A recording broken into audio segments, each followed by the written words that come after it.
Hi, my name is Sean Hall. I'm the Director of Programming with the Veterans Breakfast Club. Our mission is to create communities of listening around veterans and their stories to connect, educate, heal, and inspire. You can find out everything there is to know about the VBC on our website, www.veteransbreakfastclub.org. Welcome to VBC's sixth episode of Lioness, the origin story. And thank you so much if you've listened this far. We truly appreciate you coming and being a part of this amazing experience that we've had thus far in the series. This is a special podcast dedicated to telling the history of the Lioness vets from their point of view. Over the course of this series, we're going to cover everything from Team Lioness, if you've joined from the beginning, up until female engagement teams and into the cultural support teams, which we're going to get to in this episode. And our goal is to shed light on this unexplored history. Joining me is filmmaker and writer Daria Summers. In 2008, Daria Summers, along with her filmmaking colleague Meg McLagan, released Lioness, a documentary that revealed the history of a group of women support soldiers who went to Iraq in 2003 as mechanics, clerks, and engineers, but ended up serving as the original Lioness soldiers. Although the Lioness's mission was to defuse tensions with Iraqi women and children, they ended up fighting in some of the bloodiest battles of the Iraq War, despite the combat exclusion policy. Joining us usually is also Army veteran and original Lioness Shannon Morgan. She is out sick today, but she will be back with us in our next episode, so more of Shannon to come. Thank you so much again to our audience for joining us. Please like, share, subscribe, any way you can to connect with us. Get the word out about Lioness. We've had a lot of really great reactions to this podcast, and we're so thankful. Daria, I'd love to hand it over to you. Thank you again for being a part of this. Well, thank you so much, Sean. And today, I'm delighted to say we have with us Chris Tremblay. She served as a member of a cultural support team in Afghanistan. Originally from California, Chris joined the Army in 1995 and served as a truck driver with the Army Reserve 729 Transportation Company. In 1996, she deployed to Hungary with the 811 Ordnance Company. When her tour ended, she returned to civilian life to pursue her education. However, in 2004, she re-enlisted, this time with the West Virginia Army National Guard. In 2005, she deployed to Iraq, stationed in the Balad region of the volatile Sunni Triangle. She ran civil military operation missions. Much like the earlier Lioness teams, Chris assisted all-male infantry units during searches and other interactions with Iraqi women. In 2010, while attending officer candidate school, she took a break to train as an Army cultural support team member. A new program, cultural support teams were specifically designed to be all-female teams capable of deploying with U.S. Special Operations Forces in Afghanistan. Attached to either Special Forces, Rangers, or Green Berets, the CST's mission was to interact with women and children, offer medical and humanitarian assistance, conduct search and seizures when necessary, and gather intelligence. Chris served 2 full 8-month tours as a CST member in Afghanistan, attached to Special Forces Operational Detachment Alphas. Her work centered on village sustainability operations, which I'm sure we will hear more about as we talk about her tours.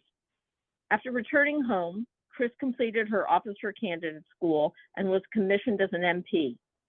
During the remainder of her 22 years in the Army, she became the senior instructor at West Virginia's officer candidate school.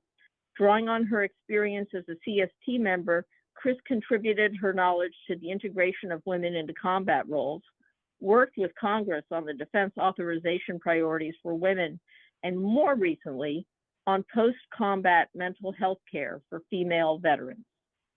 Today, Chris lives on an 11-acre farm in Ohio, how lucky you are, works as a police officer, plays the occasional game of rugby, and spends her free time teaching tricks to her 2 adorable pigs. Chris, welcome. We're honored to have you here with us today. Good morning. Hope I got most of that right. The only thing is I only did 1 tour with the CST program. It was CST2.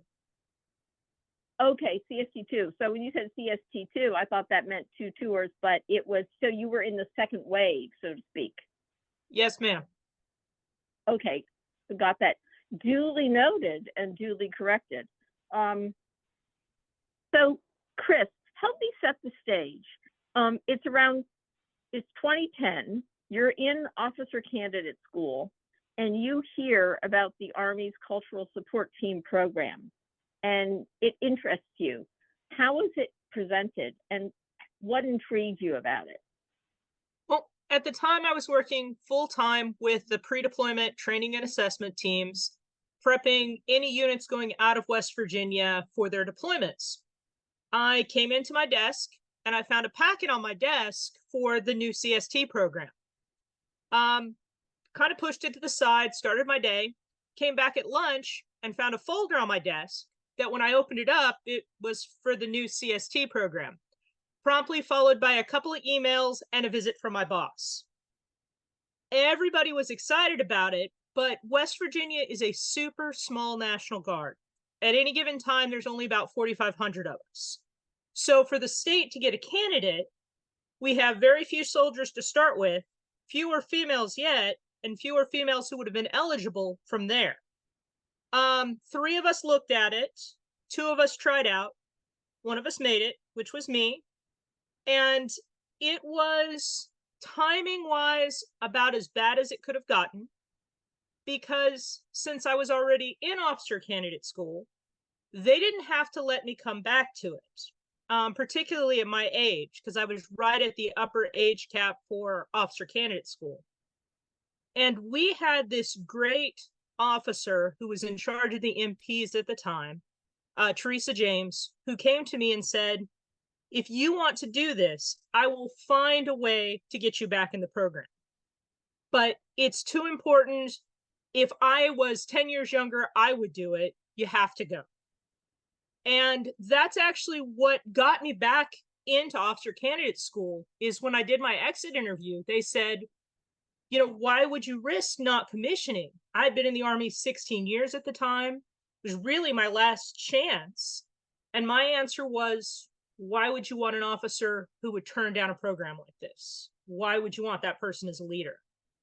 And that was what they actually quoted to me when I came back, when they let me back in. So it was pretty cool.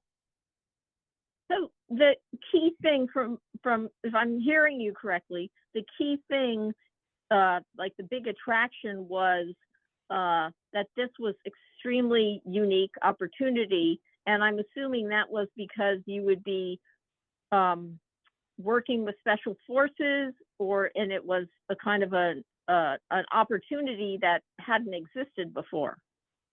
Oh, absolutely. I was part of CST2, and the way our progression worked was CST1 was really a transition from the FETs into the CST program. They didn't get a whole lot of specialized training. They did get a pretty good assessment. CST2 was the first time that some of this training would be available to females. I had one of our majors go and see it, and he was so impressed at the level of physicality required and how hard they were pushing the soldiers to make sure they were getting the information they needed. And again, I just, both as a person and as a state, we couldn't turn down the opportunity to be able to go and get that training, to be able to get involved with that program in a way that had never happened before. Now, was this all happening at Fort Liberty, formerly known at that time as Fort Bragg? Oh, no, ma'am. The assessment, selection, and training for us happened at Fort Bragg, but particularly with CST2, over half of us were National Guard or reserves. So we were at our home duty stations, went to assessment and selection at Fort Liberty, came back home, and then jumped back out for the training. So there was a lot of back and forth.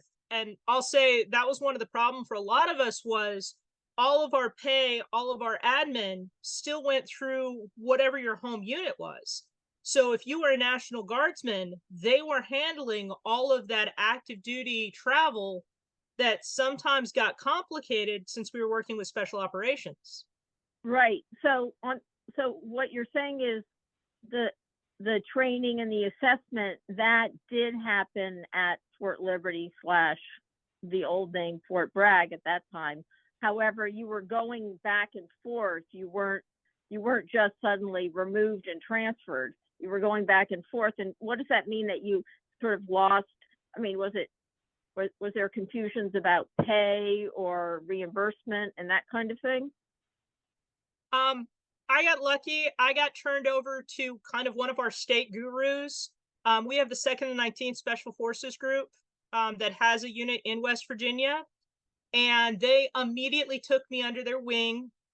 Before I ever went to assessment and selection, they gave me 2 of their guys who prep their own candidates to work with me on my boots and my running and some skills that I should have before I went. Those basic special operation rules of, never be late, last, or light, never quit, make them kick you out. Like all of those basic fundamental things that they send their trainees with, these guys prepped me for.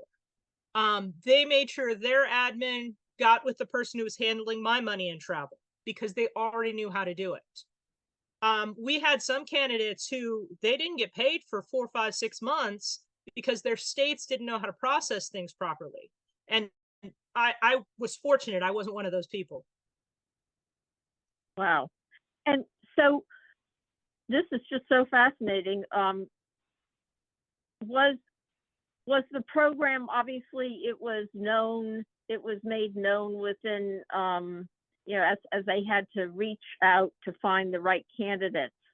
It was made known, but when you were at Fort Liberty during your training, was it sort of secretive at all? Was it open? Were you training with Special Forces folks at one point?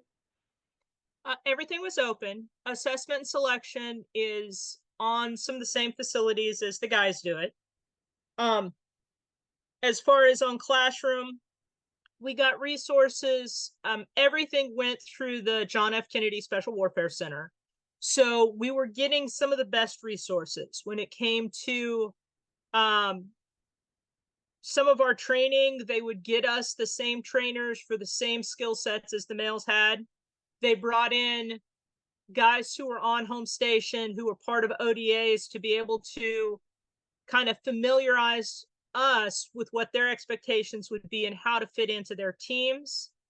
But the running joke was often we were building an airplane mid-flight. When they took us into training, they weren't sure how to do the training. A significant portion of CST2 was doing training and then giving them an assessment of the training we just did so they could prep it for the next group in the pipeline. Wow.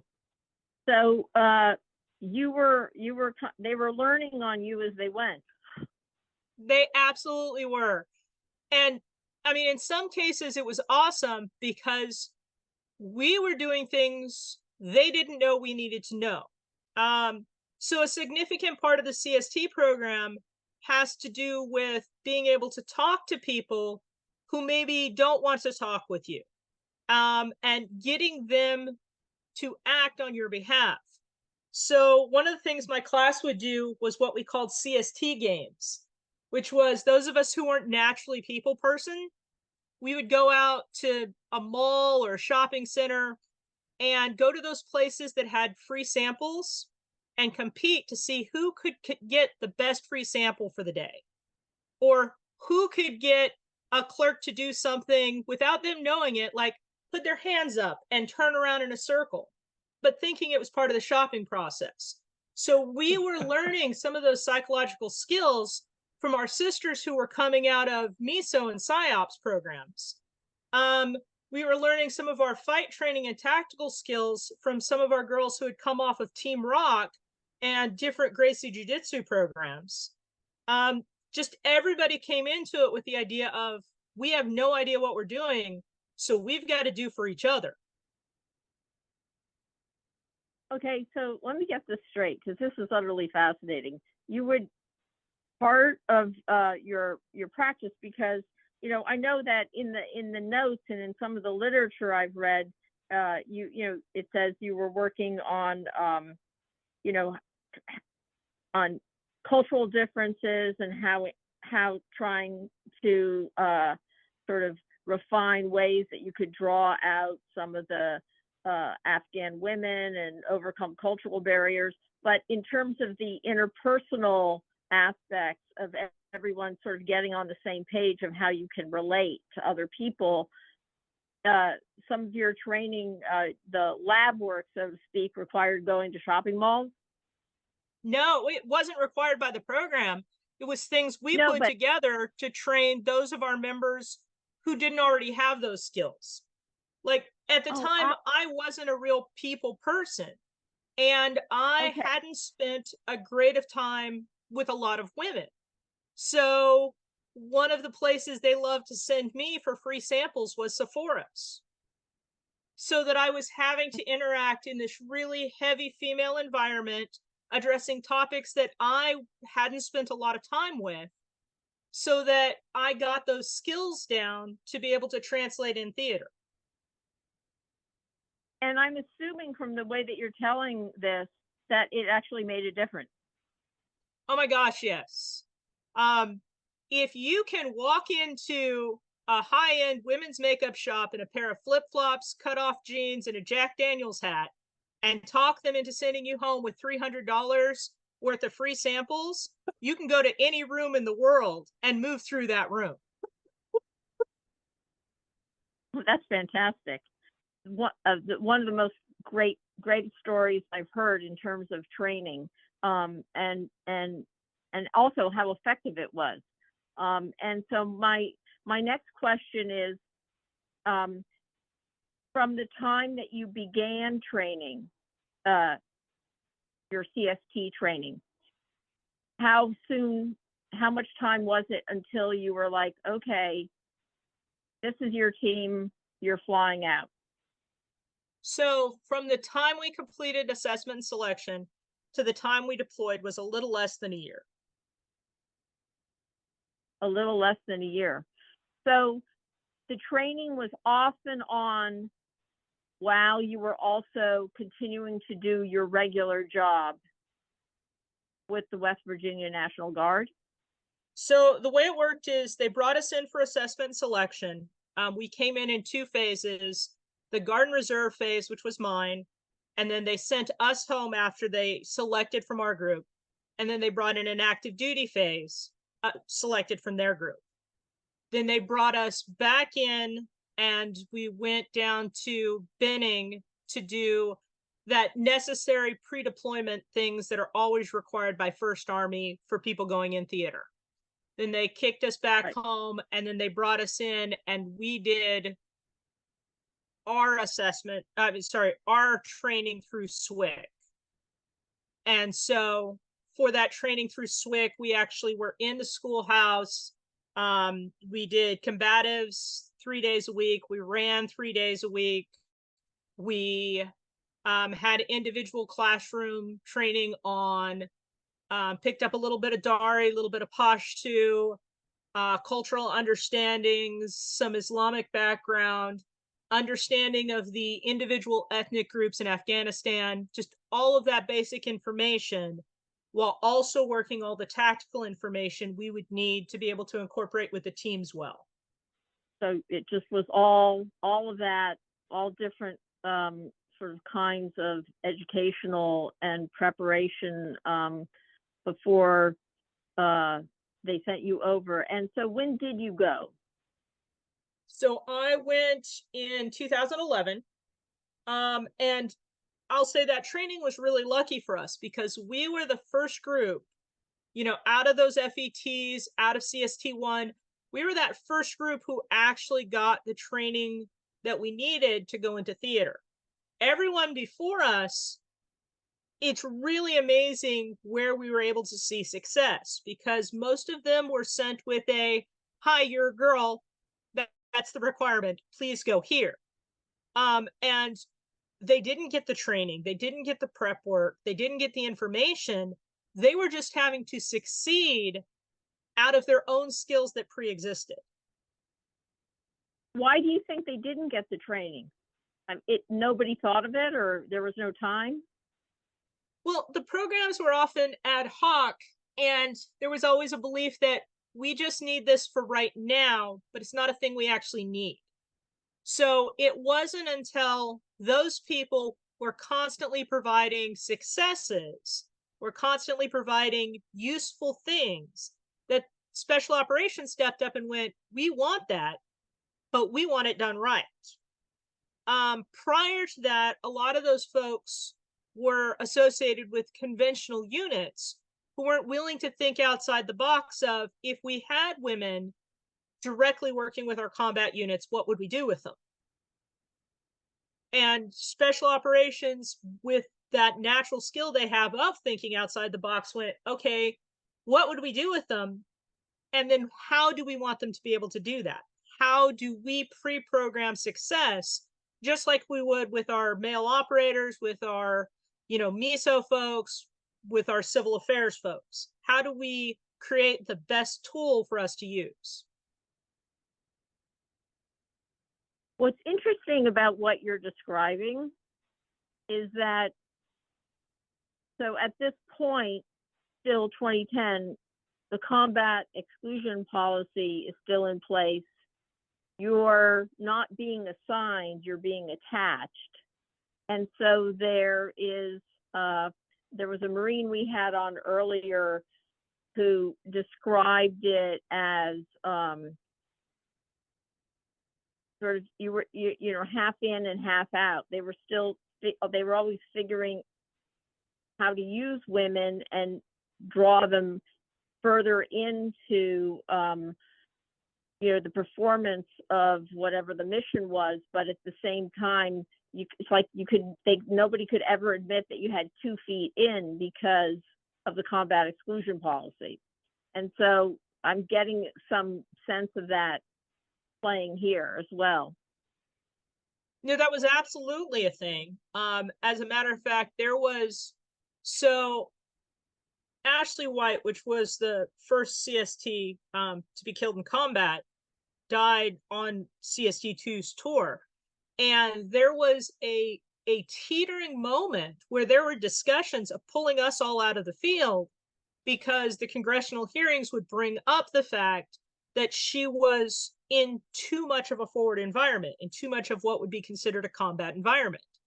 So there was constantly a balance for us, particularly in reporting, to make sure that we weren't violating policy, and where we were in forward operating environments, that we were being very careful and aware how we were reporting those things back up.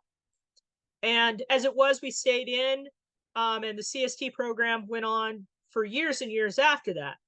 But there was that moment where the program almost died with Ashley. Yeah, that was completely tragic. And I know there was another Jennifer Moreno, another CST member who died, and that's very tragic. But it's also sort of, I imagine that had some effect on the overall esprit de corps, when you know that you're sort of so on the fence, teetering in those moments, the whole program. Oh, absolutely. Probably not good for morale. Surprisingly, it turned out to be one of the things that solidified our position. So one of the big differences between working with some of the more conventional forces and working with special operations is, once the special operations community has accepted you as someone they're working with, they treat you very much like one of their own. And as far as they were concerned, one of their own had something happen to them. And so we saw people who maybe hadn't connected with us as team members as much step up and work to integrate us better into their teams, and really convey a respect to us about our teammates. And that just made a huge difference in how the rest of our tour went. I actually worked with 2 different teams, and my split happened right about that time. I went from my first team to my second team. And when I got to my second team, there was almost an attitude of, hi, welcome to the party. And by the way, we're in support of you because we know you have work to do for Ash. Wow. So I want to just backtrack a little bit, so we don't. I'm trying to kind of sort of create the full narrative here. But so after your training, you're ready to go over to Afghanistan, and are people assigned teams? Like, in other words, it says cultural support teams. How many were there, and were you assigned with a number of people and then you were always with that team? Or when you went over there, did that happen, and did it change? So, And then there, what was it like? there was a split for us. The direct action girls got split off, and they worked in larger team elements based around what their Ranger regiment was doing. Okay. As far as the VSO teams, we got split up in 2-man teams. So 1 officer, 1 NCO. And then we would be directly assigned to an ODA. So, for example, when I was at my first VSO site, it was myself, my partner, and 1 interpreter with that ODA. At some point, I had a female intel analyst magically pop up. She was given to us just because it was easier to integrate her with us. And then, like I say, at one point, I did have a change in both my team and my partner, but I was the exception. I think there were only 2 of us who changed partners for my entire CST teams. Okay. Chris, I'm going to ask you, I know that the Special Forces, the operational detachment alphas, I mean, people hear the words like, Special Forces, Rangers, SEAL teams. Can you just tell me, what are the operational detachment alphas specifically? So within any given special forces group, like, again, West Virginia has 2nd and 19th group. They have operational detachment alphas, which are their forward teams. You have support teams that stay in the rear. They handle comms. They provide support. They provide logistics. They do all of those things. Then the alpha team is the actual functional unit that works on the ground. So it's in a way, it's the most forward you can get. For that individual group, yes. So it's okay. Saying operational detachment alpha is kind of the equivalent of the actual functional team. It's usually one of each of the special operations skill sets put together as a functional unit. And can you describe, for instance, so you get to Afghanistan, you have your team member, you're there. What's the first mission you go on, and what's it like? And where are you? So we started off all the way up by the northern border in an area called Tashkazar. And what our team immediately did is look at our individual backgrounds and see how to best leverage us to build village stability. So in our case, my first partner had a degree in education, as did I. So they said, okay, well, propose us a program that will allow you to integrate with the local population, begin developing relationships, and begin developing information flow. Having been a teacher, I put together a teacher's education program, reached back to my home university in West Virginia, had them send me materials, and we went out and taught local teachers how to provide an American-style education system in a school that involved chalkboards leaning up against trees. This was awesome because it meant that I then had access to every little local village that had any kind of a school.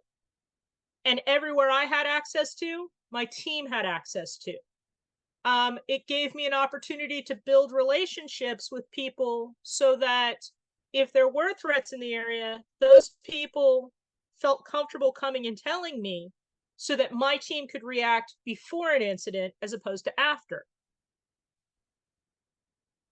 So in a way, not only, I mean, obviously, in your mission, you wanted to develop a sense of investment in the people, but through your work in education in the schools with the children and the other teachers and probably their parents and mothers, they were invested in you doing that because that improved things. Was there a sense Absolutely. of that? So on my second location, I, through a series of unique events, got the opportunity to actually pair with a master teacher with investment from the Ministry of Education in Kabul, so that we were going on site and they were sending me teachers from all over the province. When I did that, they would call me or contact me days in advance and say, hey, when you walk here, here are the roads you shouldn't take. Here are the areas you should avoid. Here's who doesn't like this. They were actively invested in me being safe because I was providing a service to them. And that would translate for my team. So if my team wanted to go to Village A and I called ahead to Village A and said, hey, I'm going to come out and check on your schools today, and I got that through the Minister of Education, then as my team passed through, a lot of times I would get phone calls about those potential threats before we ever encountered them. So it just gave the team an additional tool to be able to navigate their space. It sounds like in the process, and in the while these communities were trying to keep you safe, and the educational, because they value the educational opportunities and input that you were bringing, you actually got, just in by telling you where it was safe or who didn't like you and who did, you would then get actionable kind of intelligence. Absolutely. The CSTs who went on the VSO mission were really in a great place to work that VSO concept. So village stability operations are focused on security, governance, and development. Just by virtue of, if one of us could provide a service to the community and integrate in that way, it meant we increased security for both our team and the village. It allowed us to interact with local governments to increase their services and to increase development through whatever our programs were backing. So, like, I assisted Women for Afghan Women, which was a women's group in the area who were dealing with battered women. They actually had a battered women's shelter. By me being able to work directly with them, I was able to foster women who were actually assisting us in multiple other development and stability levels. So it became this kind of synergistic force where I could do 2 or 3 things at the same time just by having a practicable skill.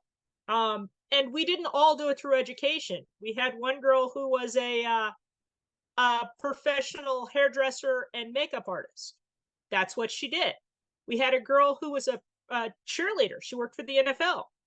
She was partnered with the girl who was good at makeup.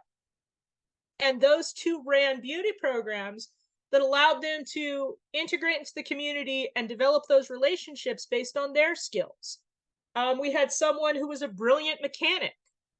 She was able to integrate and assist in some of the construction areas to do what she did. At one point, they brought in a third group vet, and I had grown up on a farm. So we went out and ran vet caps and it let me meet the local farmers and have them tell me what was going on in their area while I was warming their sheep. That was one of the big things that the CSTs did, was create programs to gather information and increase local stability. It sounds to me like you just really integrated yourselves through sort of the individual backgrounds and talents and abilities that as women you just, and as individuals you had, and you capitalized on those to work within the community and create certain bonds. Absolutely. One of the biggest indicators of our success was the creativity of the team we were attached to. So we would show up with these great briefings of, here are our military skill sets. And most of the teams had no idea what to do with, I've just been given an extra MP and, you know, a file clerk. What do I do with that? And if they got stuck in that box, the team was unsuccessful. If, however, like the ODAs I was attached to, I showed up and said, hey, I'm an MP and, you know, my partner's a medic. Okay, cool. What should you do for our team? And if you asked us that question, we could look at the environment and really take some of those same outside the box skills that are so unique to the special operations community and run with it. And if they let us, we could do those things for them. If they got stuck with, you're a medic, you should go do band-aids, then we weren't as useful to them because that's not what we were made to do. Right. No, I get it. But the, I guess when the women who were serving as CSTs revealed that, you know, whatever their MOS was as a service member, oh, but that previous, as a civilian, they'd done hair and makeup, or they, you know, had been a cheerleader, or they, you know, they'd had that kind of background. For people, when people would mention those, I guess it was among the women, among the CST teams, where they used that kind of background creatively, right? Yes, I mean, ma'am. That didn't happen at the planning tables with the guys, I'm assuming. No. Well, so when we were in training, one of the things they talked to us about is how historically special operations teams look at what individual skills and advantages they have and how they can leverage them for a unique approach to a mission. Because if doing it the way the Army has always done it worked, then conventional forces could do it. Part of the special operations concept is that by, with, and through the local population concept. And so that means you have to see how you can naturally integrate with the local population to accomplish the goal. Because you're not talking a 150 person unit. You're talking a 6-man, 12-man team. So it's a different concept. And us not knowing any better, when they told us that in training, we believed it and ran with it. We're like, okay, well, we should do the same thing. Right, because it becomes very personal because it's a small team. Absolutely. Now, how did you, I'm curious, through your own experience, you know, what kind of bonds or friendships, and to the extent that, you know, you could, you had the time to do this, but just the bonds did you create with Afghan women? Did you come to know any? I did. So I got the opportunity to both work with some of the nicest people who were just genuinely wonderful humans who shared their family with you, and it was cute. CSTs always had the best food because the ladies would always bring us the best snacks. But I also got to meet some of the, probably one of the scariest women I will ever meet my entire life. Um, she had been involved in every large political movement in Afghanistan within 5 years of me showing up. She ran the battered women's shelter. Her father had been a general. Um, and she walked around town with brightly dyed hair and nothing covering her head, and nobody said anything. Mainly because I think they were afraid she would kill them. She was just an absolute force of nature. So you had to temper your relationships because those people who had significant access to you, a lot of times they had significant access to you because they were in their own right dangerous. And I will Right. say she was an amazing human, but kind of terrifying all at the same time. Well, she probably had to behave a certain way to run. I mean, I just find it amazing to discover that someone was running a shelter for battered women all the way up there in that region. Yep. So she was out in Saripul province, and she was, again, just very closely politically affiliated. She had leveraged the ladies there to, they manufactured random arts and crafts things that were sold. So there was income involved. But I still to this day have no idea how she managed to do what she did, with the limited level of violence that often surrounded her. Because you would think that Wow. if you had wives leaving their husbands in Afghanistan, that would become a whole family fight.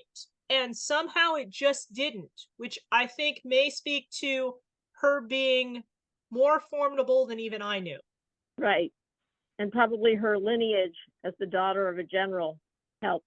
And speaking of dangerous, how dangerous were these missions that your team was going on? You were able to get access to these communities, but were these areas kinetic? And I'm trying to think about like the combat exclusion policy and women being sort of, there was no real front line, it seemed. So how did you sort of navigate these areas that could be quite dangerous without quite knowing what dangers await you? So for my team, because I primarily function in the North, we had a fairly good awareness of when we were going someplace potentially dangerous, when we weren't, and how to address that. For some of the teams, particularly in the East and South, they were just in kinetic environments. So the assumption was anytime and all the time, a potential threat is possible. I think the only time we really had a concerning environment, we had someone directly attack the site that we were located on, and there was some problems surrounding that. And that's because stateside, we had had a lot of anti-Afghan, anti-Muslim rhetoric. So this was right before we went, right before we closed out our VSO mission and kind of came back in.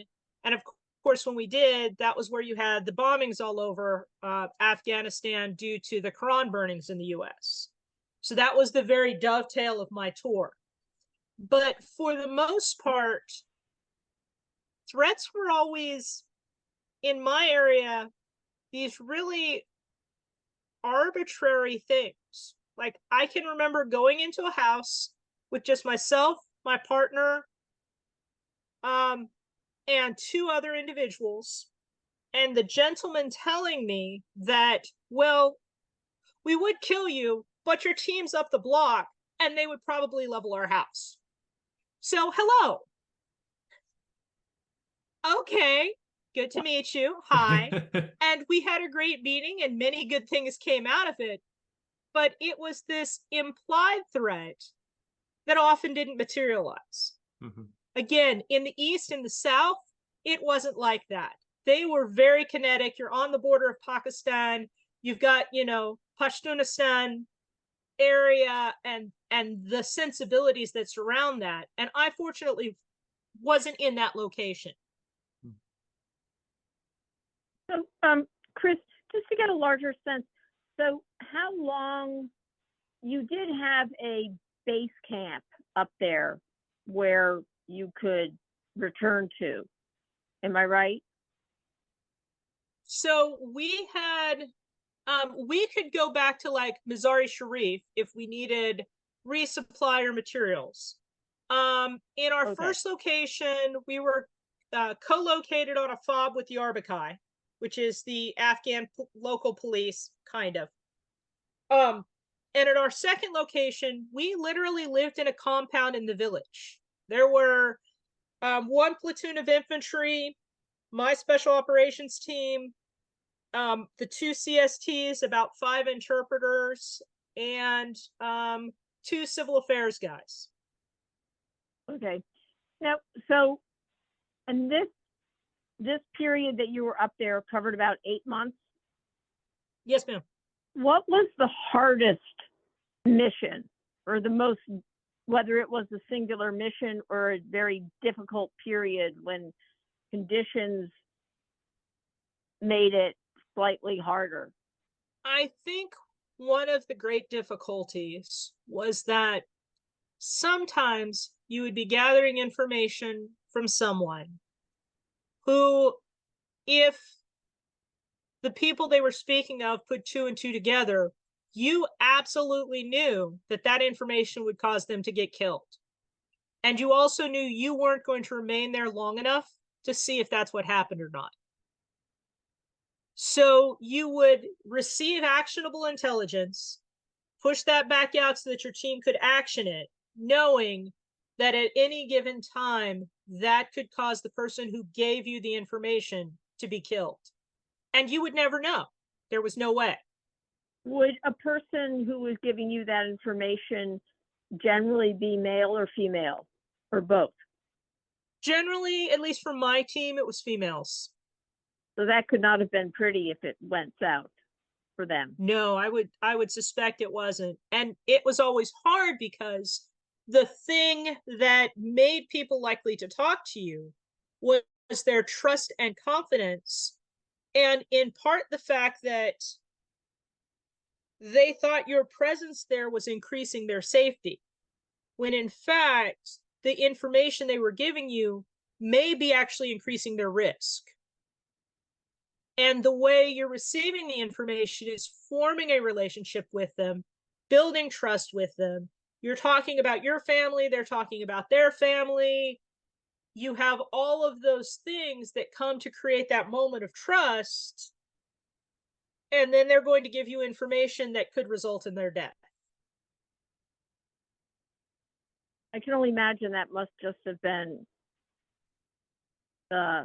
just sort of something heartbreaking, in the sense that, you know, you knew that what the likelihood was, you knew what the chances were, there wasn't anything you could do about it, you just had to live with it. Well, and part of it was also thinking about advantages it created on the back end.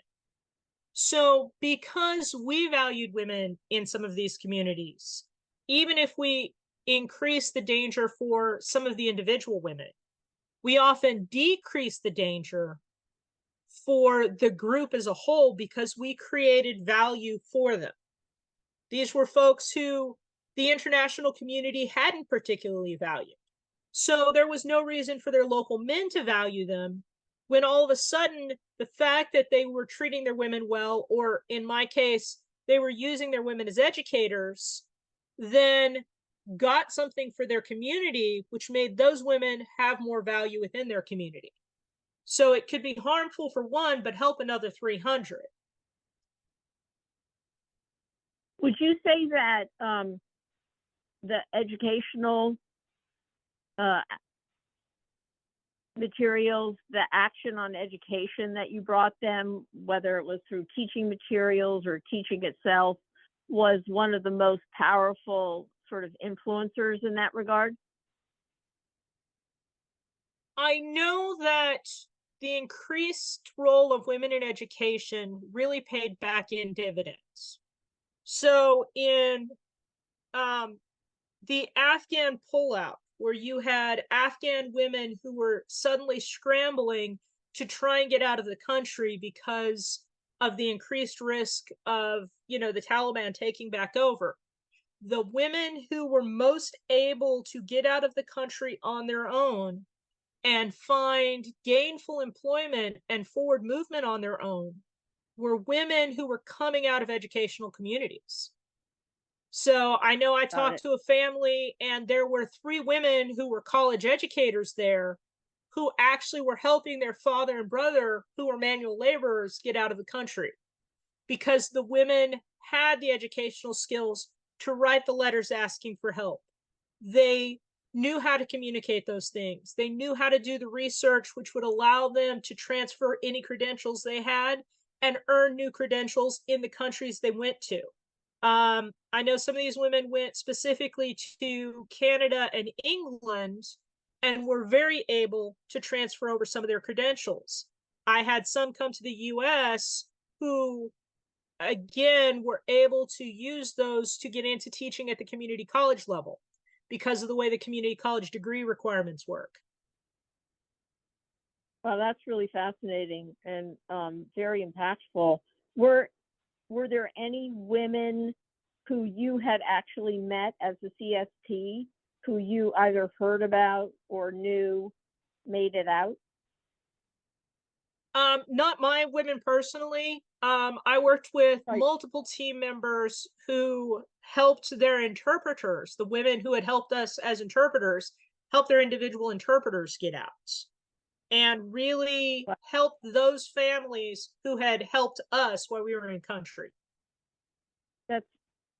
that's really it's amazing, and it's just amazing to hear you because like you were there, you participated, narrate these experiences for us.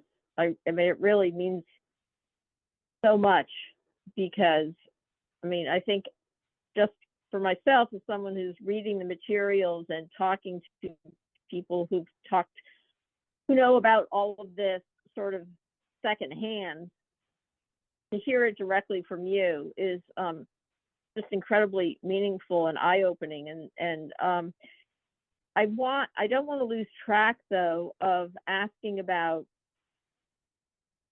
how were you treated by whatever sections or the women in general treated who functioned as CSTs by the special ops. Now, you mentioned earlier that once they saw what the value was, or they saw that you were really sort of pulling your weight, so to speak, as part of the team, that special ops was like, no, she's one of us. Was that a gradual? Was that automatic? Was there any resistance? Can you speak to that? There was absolutely resistance. Amongst our direct action girls, the biggest joke was who has more value today, the dog from the K9 team or the CST? Because when you're Oh, going out on these missions, you have limited space in your trucks, on your helicopter. And so it's which search capacity do I need more today? Do I need that dog who can, go through and use his nose, or do I need this female who can go through and do the female search and talk to the women? Which one is more important? And because we are support units, we are functionally, which tool do you want to take with you that day? Those of us who were in the VSO settings, we showed up, and I will tell you that many of the VSO teams thought they were getting an MP and a medic. Luckily, my second team happened to be me, an MP, coupled with a medic who was also a civilian emergency room nurse. So we happened to meet those requirements. But if you can imagine, you think you're getting somebody whose specialty is security and then someone who can do medical treatments, and you get a generator mechanic and a specialist in working in a warehouse, you don't know what to do with those tools. You don't have a warehouse and you already have a generator mechanic. So it took a lot for us to build those relationships with our teams and show them that, okay, MOS aside, here's the practicable skills we have either from our training that we already bring with us from the civilian side. Here's what we can do for you. And in a lot of cases, that took us actually coming to the meetings with intelligent plans and saying, I see you want to do A. Here's how I can support A, and here's how I can do that without you having to take resources away from your already important mission. So it sounds like you had to sort of go in and prove, demonstrate, convince that you were actually value added. Oh, absolutely. One of the things that was sort of at the heart, particularly of CST2, was a speech Admiral McRaven had put out about how when you send a team into combat, you don't send them all in with the same kind of weapon. You don't send everyone in with an M16. You don't send everyone in with an M9. There's roles for that 50 cal, for that 249, for that M16, and each of those tools can provide a specific outcome. He argued that we should use soldiers the same way. Make sure we have those right tools that can do the job the most effectively. And just like the introduction of the new weapon system, where you really have to sell the abilities of the weapons and show how they can be used, so with new personnel, you had to show the ability of that personnel and show how it could be used. And the ODAs that were willing to take the time to listen to that, when coupled with teams who knew how to present that, got great results. If it broke down on either the hearing side or the presenting side, your results went down. So in this compacted time that the CS teams were operating, which was from about 2010, I guess, to 2014, there are a lot of lessons learned, a lot of things shown to be true that people probably thought, well, I didn't know it could work that way. Oh, absolutely.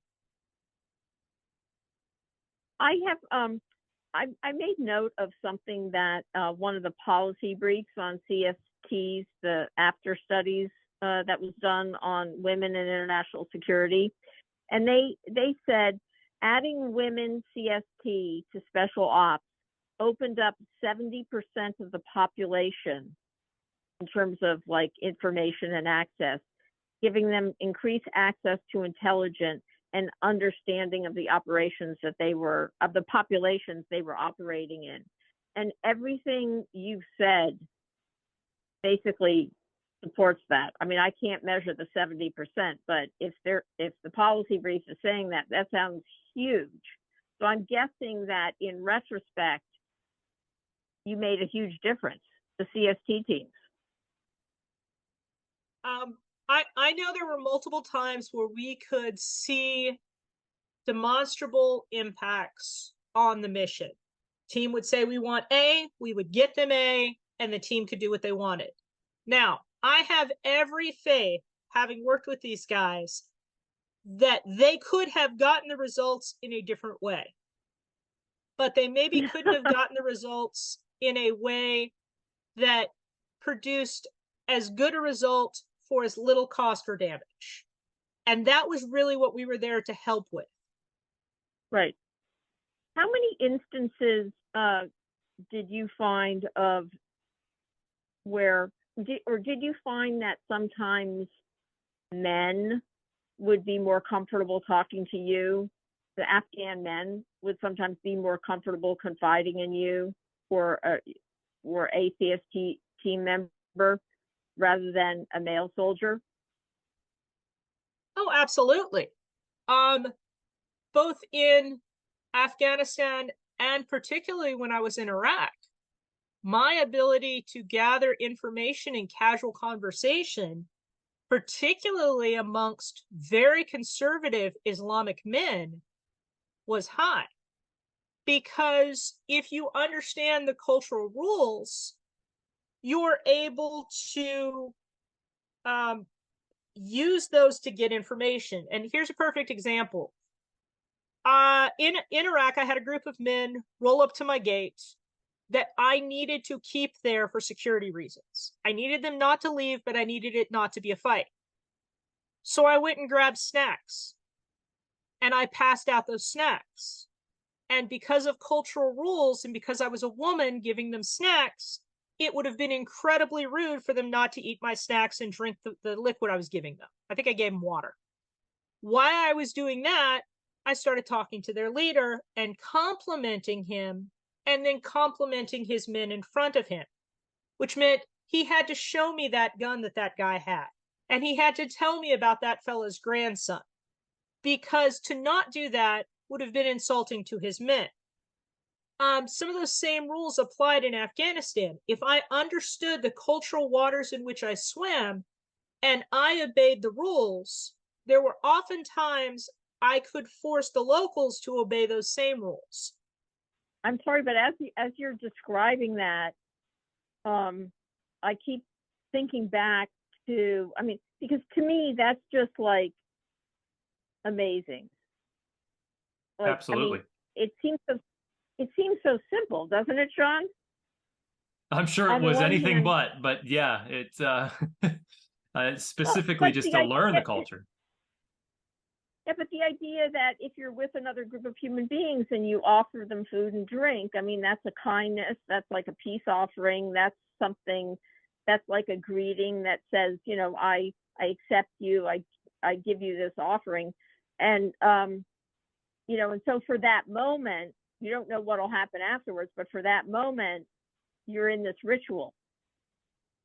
Yep. And so I keep thinking back, Chris, to you know, everything you picked up as you were out at the mall, at Sephora, in terms of interacting with human beings.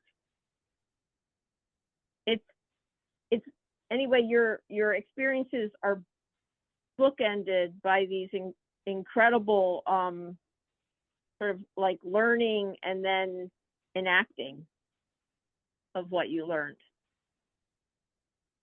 How was it when so how many missions did you count that you went out on during your 8 months? Or did it not divide up like that? It really didn't divide up like that. You sort of had a weekly routine. So we would, go on a foot patrol down to meet with the local police department, talk to them about training. We did some training missions for some of the local police women. We would go visit different schools. We would go run vet caps, and we could do nothing for 3 days. Or I could get up in the morning, we could do a foot patrol. I could be back in the afternoon and meet with a group of women for tea and then have another meeting before bed.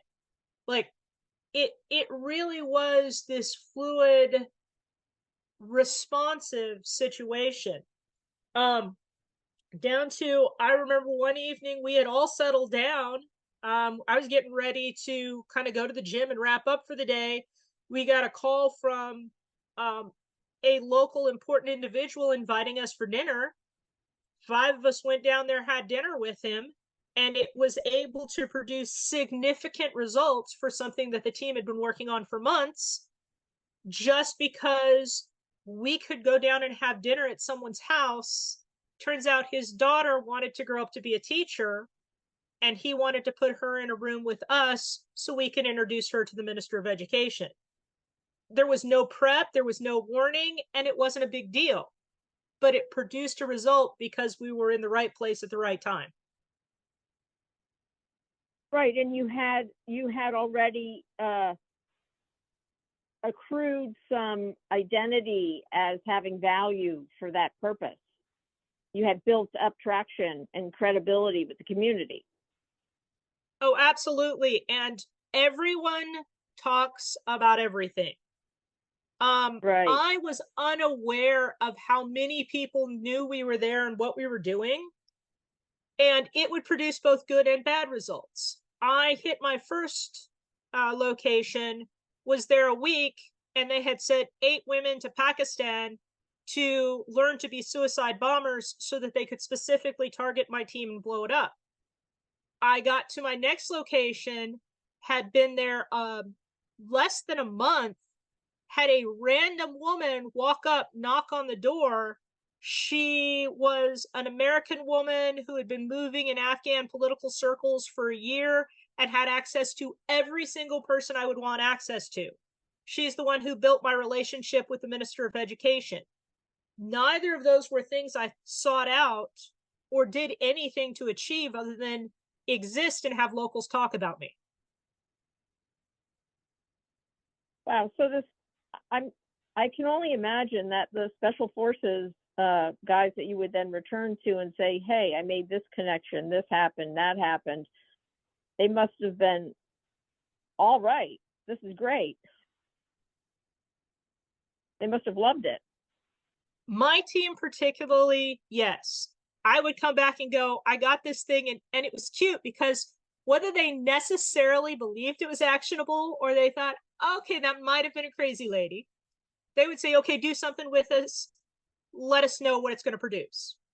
And then it was my job to take that and go come up with a plan and begin to action it. Not every CST team had an ODA who was willing to give them that freedom.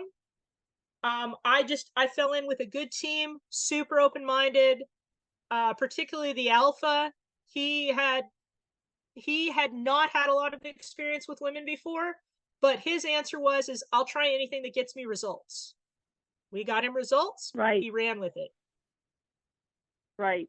I love that you said that because I love that description of him because that is exactly what Colonel Brinkley in 2003, when they made the ad hoc deal to come up with the Team Lioness in Ramadi, it was like, we need to be able to use these women to accomplish the mission. And it wasn't anything fancier than that. It was just boots on the ground. We want to complete the mission. We need these women. I got lucky. I worked on the Women's Combat Integration Handbook with the Army's G1, and we were discussing how to move women into combat arms once the removal of the combat exclusion occurred. And one of the things a lot of the men at the table said is, well, but I have a lot of guys who aren't going to like this. I have a lot of guys who are going to be upset. And my answer was, when we changed from the M14 to the M16, we had a lot of people who were upset.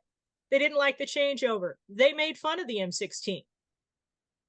But their feelings didn't matter as much as whether or not it was an effective combat tool.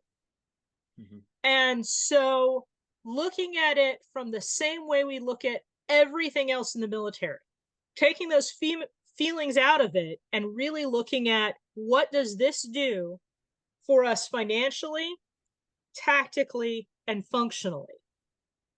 And from that perspective, all of a sudden you see how you can use that new piece of equipment and how you felt about having it isn't necessarily as important as what can you do with it. Right. That's a very good point. That's a very good point.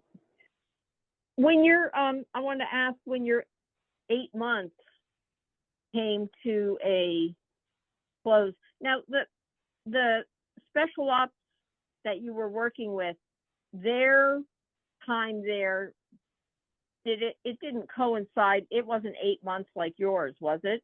Weren't they more 3 months or 4 months? So my teams dovetailed. That's why I switched. The first team I was with had been there just a little bit longer than I had. I came in when they left. I rotated to another team that left just a little while after I did. Okay. So after the 8 months, how was coming home? So I had a unique reintegration experience. I actually flew back 2 weeks early, with another soldier to go to the Raven exercise out in California to help teach Marine special operations teams how to use Marine CSTs.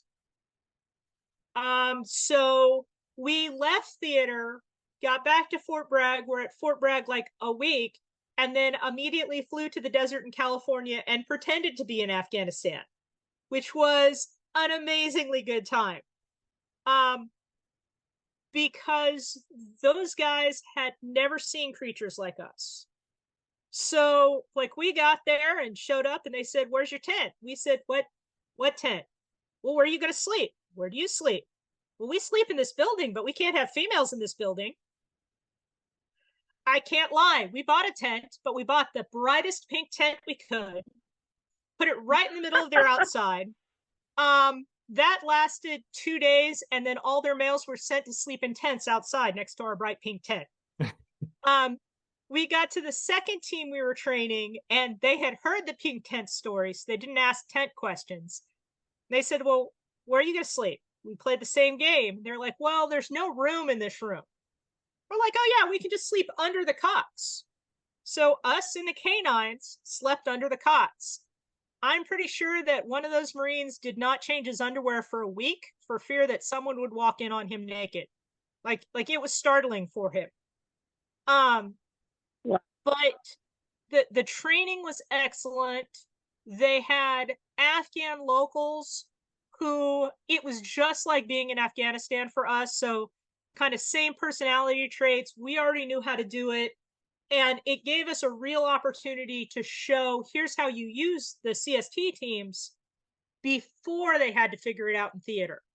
So we were excited to be able to set the Marines up for some success off that. Well, okay, I'd never heard about that before, because as I understood it, at Fort Bragg, or Fort Liberty, then Fort Bragg, where they trained, that they drew on women from all different branches. But so what you're telling me, and I'm hearing this for the first time, is that the Marines then decided to have their own Marine cultural support team. So initially at Fort Liberty, there was Army and a smattering of Air Force. The programs kind of expanded. Navy kind of did their own version of it at Coronado. And I will say, I could be wrong, but from what I heard from those Navy girls, Coronado did it better than anyone else. They came in with the attitude of, we are creating our personnel to do what we want, and we are going to put exactly the same amount of effort as we put into our men. Which was very unique as compared to some of the others. The Marines were translating other programs into CSTs. But what we were specifically doing is we were working with those Marines who already had the skills to teach their men how to use teams out of theater. So I worked with 3 or 4 Marine CSTs. I don't know which set of training they went through, but the Raven exercise, my specific job was to teach their male teams how to use the CST enabler package effectively once they got in theater. Oh my God, so I love it. You were teaching the men how to work with CST. Yes, ma'am. And how they would work with CSTs when they went to probably Afghanistan, probably what, in Helmand Province or somewhere down there. Wow. Well, and it was interesting because they had this concept when we showed up that, okay, well, we're going to be medics. And neither of us who showed up were medics. And right. I remember the very first day we went to do a mock patrol with these Marines, we immediately went and got the brightest colored headscarves we could find, because this is how we tell the locals, hi, we're here. And they're like, you can't wear that. You're going to make yourself a target. Uh-huh. Exactly. But everybody's going to know you're females. Exactly. It was very stressful for the Marines to think of walking around with us wearing these bright red, bright orange headscarves saying, hi, here we are. But for us, it was important because I may only get a brief period of time to make that connection with a local woman who's going to give me intelligence. And I can't get that information unless she can find me in that moment. And I am so clearly distinctive that her men aren't going to keep her away from me. So I need to sort of have that visible display of who I am and why I'm there. Did you ever get any feedback after the Marine CST teams deployed with them to Afghanistan on how it went? You know, I didn't, and I think I'm remiss. I have had several functions where I have got to hang out with some of those same girls who were involved at the time, but I don't think we've ever talked about it. I'd be curious to find out, because I bet that training, with your experience training and going to train the Marines, the male Marines, how to work with CSTs was probably something that didn't happen that often. No, we were really lucky, and I think I don't know if it was an exercise that was continued after we got those first groups, but the teams we got to work with really believed we were there for, quote, women's issues. And I do mean like feminine hygiene issues. Once we left there, they understood that we were there to gather information, to provide that search capacity, to open doors and get them into where they wanted to be in a really unique way. And so you could actually watch how the male teams used us at the beginning of the time we would attach to a team. Then a couple days later, once they'd actually seen what we do, they would kind of change how they would mission plan, because we were a different kind of resource than they thought they were getting. And so if nothing else, that had to be useful. Absolutely. I would absolutely think that would be invaluable to them. So after you did this, and then you returned to your officer candidate school, you seem like you had a very specific path that gave you your return being slightly better than a lot of CSTs who returned maybe with some difficulty because they returned to their units. And maybe even this happened for you when you returned to officer candidate school, where I have heard CSTs discuss how their service as CSTs was never part of their official record when they returned to their regular MOS, whether it was as an MP or a PAO or whatever their other field was. Can you speak to that? In the same way that the West Virginia Army National Guard being tiny can put additional strains on us, the West Virginia Army National Guard being tiny means everybody knows everybody's business. So when I got back to the state, a lot of people were aware of where I had been, just because if you think about, if 40 people are involved even peripherally in the admin process, that's 1% of our National Guard, right? Because we only have 4,000. So right, there was an awareness. My boss, who I had been working for full-time orders before I deployed, I actually called from in theater. He was working a new project. I was already slated on that project before I ever hit the ground. During that period of time when I first got back, I was already coordinating with the state because I needed to get back in the officer candidate class. And I literally stayed up in a hotel room and joined my class at midnight as I came off terminal leave, because you're only allowed to miss so many hours, and it just happened to fall that way in the training schedule. So I really kind of came back in very quickly, and my state leveraged a lot of the information and skills that I had as quickly as possible, as far as, okay, great, you just got off a deployment. We've got this unit who's going to deploy to work with special operations. So go give them the information that just came out of your head. Um, again, my full-time boss knew what I had done and would leverage it anytime he could, because that was a thing he was good at. Our special Right. operations community treated me amazingly well. We have a gentleman who he's a general now in West Virginia. He was a colonel at the time, and he immediately adopted me as one of his own and treated me exactly like he would treat his guys. So that was a very unique experience that most of the CSTs didn't have. Right. Now, I did have some of the same lack of support problems. So there is no post-deployment anything for the CST program.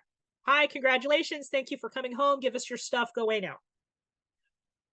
And that could have been difficult. Fortunately, I am a rugby player, and the Fort Bragg rugby team actually adopted me for about a month. When I was on terminal leave, I had gone through a bad divorce while I was in Afghanistan, literally came home to a house with no furniture, and a friend of mine taking care of my dogs.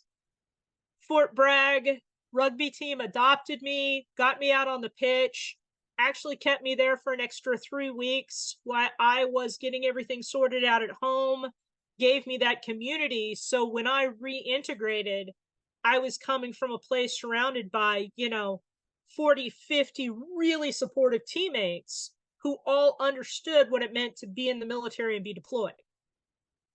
That was a grace that most of us didn't get. I feel in part that West Virginia, given its size and the size of their National Guard, and also your combined with your own, incredible service and abilities, while they both used you as much as they could, your knowledge, but they also helped as much as they could to make to support your transition along with the rugby team. Anything I needed that West Virginia could possibly give me, do for me, or assist me with, whether it was their job or not, they did for my entire deployment. And if the time change didn't work out and I had to call somebody at 3:00 in the morning who was an M-Day soldier who wouldn't normally be able to help me at that time, they found a way. The West Virginia Army National Guard was amazing for me and supported me in my deployment.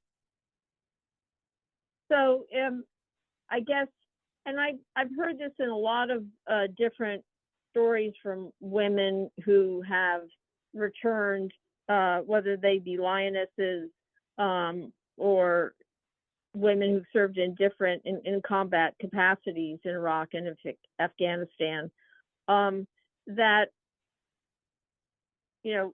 a lot of the times they were pulled out of one MOS to serve in these special duties, and then they would return to the MOS and maybe return home, and what they had done would not be on their official records, and if they left service, it wouldn't be on their DD-214 form, which made getting whatever often health care they needed from the VA difficulty, and that very difficult, and that this kind of problem just extended even as more women were in FET teams and CST teams and things were more complex, but you still had this gap in the system that made it difficult for women to access full health care benefits like their male counterparts. Had you heard of that among women you knew or served with? Absolutely.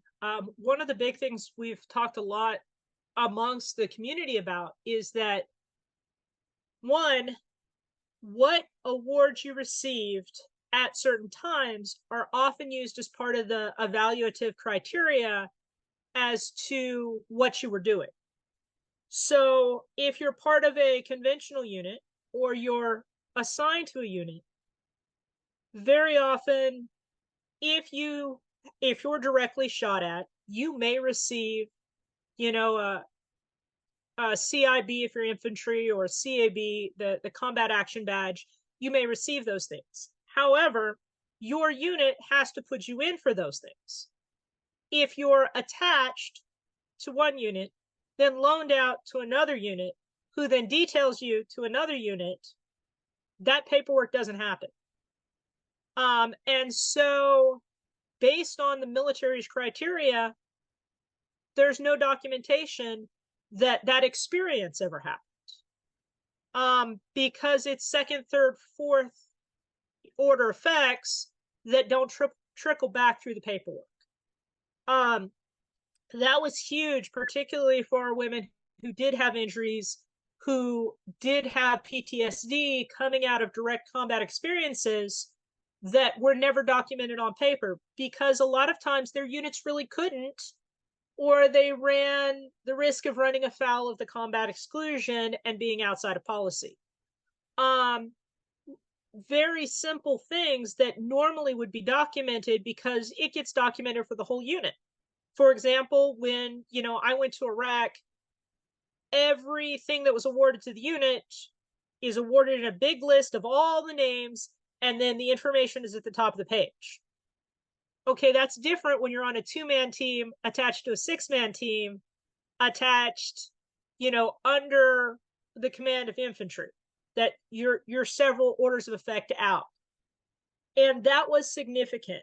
The other thing we talked about was, and this was part of the medical research study I helped out with, was the fact that a lot of the back-end assistance was not designed for us. The funniest briefing I get to set in every time I got deployed, and the CSTs were no exception, is I came home, I went throughout processing, I got to sit in this great briefing as to how to address erectile dysfunction in a post-combat environment. This was not a concern I had, but I got to spend 30 minutes being trained how to solve the problem.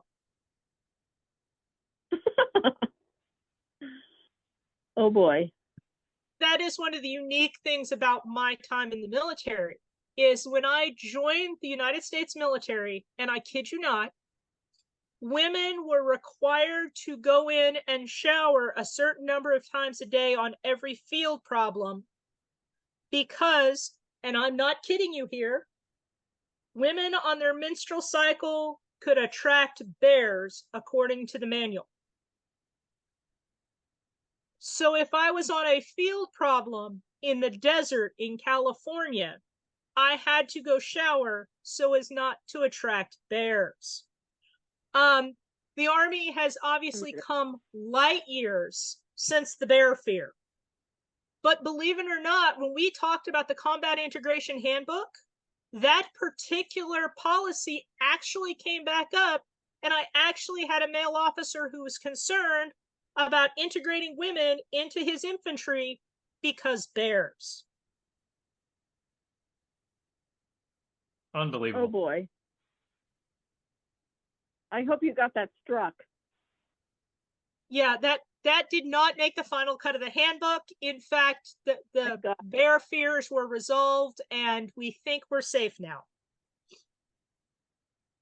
Well, Chris, this has been amazing, and I have just two more sort of questions or points that I want to get your response to. The first is, as I understand it, and I still find this hard to believe,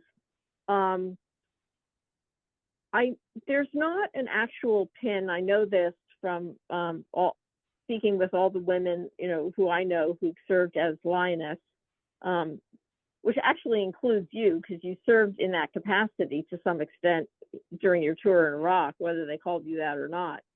But there's no Lioness pin saying you served as that. As I understand it, nor is there an FET pin saying you served as that, or a cultural support pin. And I know that the services are great at giving pins when you do special things. I would think, even retrospectively at this point, it would be really valuable for women who served in these positions to have some kind of pin that designates that part of their service. Does it make any difference at this point? You know, it's What do you funny, think? in the same way that we developed our own training and, you know, went out and learned to do the CST interactions on our own, and then got in country and kind of developed our own program plans, we have adopted our own symbol. So all of the CSTs have the Valkyrie wings that we have on our t-shirts and our hats, and we all know. And matter of fact, I think 2 or 3 of our girls just got a tattoo recently. But we have developed those symbols of our teams on our own and for ourselves. And that, I think, is one of the amazing things about these women's teams is we ensured we got the training. We ensured we have gotten the care we needed. We ensure we maintain a community. So as great as it would be to have the military do that, we've sort of taken care of it amongst ourselves. That's fantastic to hear. And I also, I mean, you know, if you want to get something done, especially if you're a woman, and you want to get it done for other women as well, you have to do it yourself. We all know that. That's just a fact. And you guys did it. That's fantastic. I had not heard that, and I'm thrilled to hear it. And to the extent that that can ever help with anyone in terms of their forms, get whatever assistance or anything that they need, you know, fantastic. But definitely, I always think there is something that needs to be recognized, even if it's retrospectively. We actually, the CST program made sure that all of us have the skill set identifier on our DD-214s.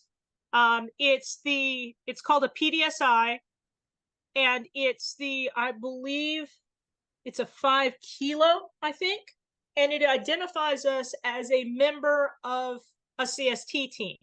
And that is on all of our records. And anyone who goes through their files and finds that it's missing, we actually have a group of us who will help you get it. So we have a couple of ladies who are admin gurus. They get right on that and make sure that's in your file. So I don't know about everyone else, but the CSTs have in fact developed that training identifier that covers that we were part of the program, and we can get that on our files. Well, that's fantastic. I think I know some women who served as Lioness who would probably like to find out how you did that, but that'll be a separate conversation. But again, I'd just like to end this program with one thought, and maybe Chris, you can give me your response, and/or Sean. One of the things that I've just, as I've you go through the arc of this history, I mean, now it's sort of an interesting time to look back at everything that happened in Iraq and Afghanistan, and how the role of women has changed, and how it sort of started off with boots on the ground Lioness, Marine Lioness, Army Lioness, female engagement teams, both Army and Marines, and then to CSTs. Part of it was all language, because women were only attached, not assigned. And that seemed to, it was only until in 2013 when I guess they dissolved that. But I guess that ambiguity was just something tricky that everyone had to bear with during that, during the arc of service, both in Iraq and Afghanistan. And fortunately, now that's gone. But I mean, I think, the Lioness, the FETs, and then the cultural sport teams, I mean, you are the women who helped dissolve that, and that's huge. The tradition of women in the military, and particularly those not recognized throughout history, is so common. I mean, one of the greatest Chinese pirates ever to live was a woman. One of the greatest Hun generals was a woman. You see women from the earliest war times through the Civil War and throughout, modern history. You've got the Night Witches. You've got all of these women who, in times where their countries needed them, step up and do the job. One of the unique things is, though they're not always recognized, they do always seem to somehow form their own communities and do what women do well, which is take care of and support each other. And I think you see that again when you start looking at the connections between the FETs, Lioness programs, CSTs, how we all kind of support each other. You'll find us, we do 2 or 3 outreach events every year for the CSTs, and we always invite all of the other groups to come join us. We do multiple mental health things as a group and invite the others to come join us. That community of care and support is so unique to these women who have done this forever. And I like the fact that that's something we see again with this group. And I think a really wonderful note to end this on. This has been an incredible, I was going to say hour, it's more than an hour at this point, but every minute worth it. Thank you so much, Chris. I can't tell you what it means to have you on here relaying your experience directly and giving everyone the chance to hear and understand the history from someone who was there, who participated, and who lived it. Mm-hmm. And I really appreciate your participation. And on behalf of the Veterans Breakfast Club, I really want to thank you so much for giving us your time. This is incredibly valuable. Well, thank John? you. Thank you guys for getting these stories out there. Just echoing you, Absolutely. Daria. Yeah, absolutely. It's our pleasure. It's an honor. To our audience, again, like, share, subscribe, ring the bell on YouTube. You find this on YouTube, or come over and download it on podcast platform. Hit us up at VBC, Shaun, SHAUN, at veteransbreakfastclub.org if you have any thoughts, comments, questions, or ideas. Always happy to hear from our audience. Daria, always a pleasure. We have several more of these episodes planned, so looking forward to more. Absolutely. All right. Thank you, everyone. And thank you again, Chris. Thank you, Chris. Absolutely. Thanks, guys.